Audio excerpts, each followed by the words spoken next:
आज गेलो होतो आम्ही दळण टाकायला. मी कधी जात नाही, पण आज गेले होते. कारण खरं सांगायचं म्हणलं तर मला ऊसाचा रस प्यायचा होता, म्हणून गेले होते.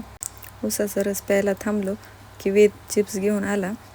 रस प्यायला थांबलो की वेदने लगेच चिप्स खायला सुरुवात केली.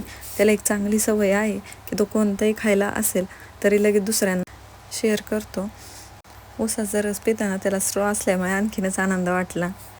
आणि कोल्ड्रिंक देण्यापेक्षा ऊसाचा रस लहान मुलांसाठी आणि आपल्यासाठी चांगलाच असतो. जेवढं मला घरी बनवता येईल तेवढं मी बनवतेच, पण ऊसाचा रस काय मी घरी बनवू शकत नव्हते.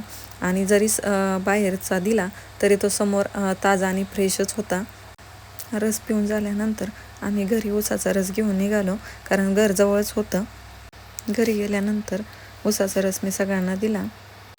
घराचं थोडं काम चालू आहे, त्यामुळे तिथे सिमेंटवर पाणी मारायचं होतं. आणि पाणी चालू केल्यानंतर हे लगेच वेदने पाणी मारायला सुरुवात केली. पण तो जिथं पाणी मारायचं होतं तिथं पाणी मारायचं सोडून ही मकाईचे कणीस होते त्याच्यावर जास्त पाणी मारत होता. त्यानंतर 5 वाजल्या होत्याच. नंतर दार काढायला घेतली. सकाळी पहाटे 5 ते रात्री 5 असा दारेचा फिक्स टाईम असतो.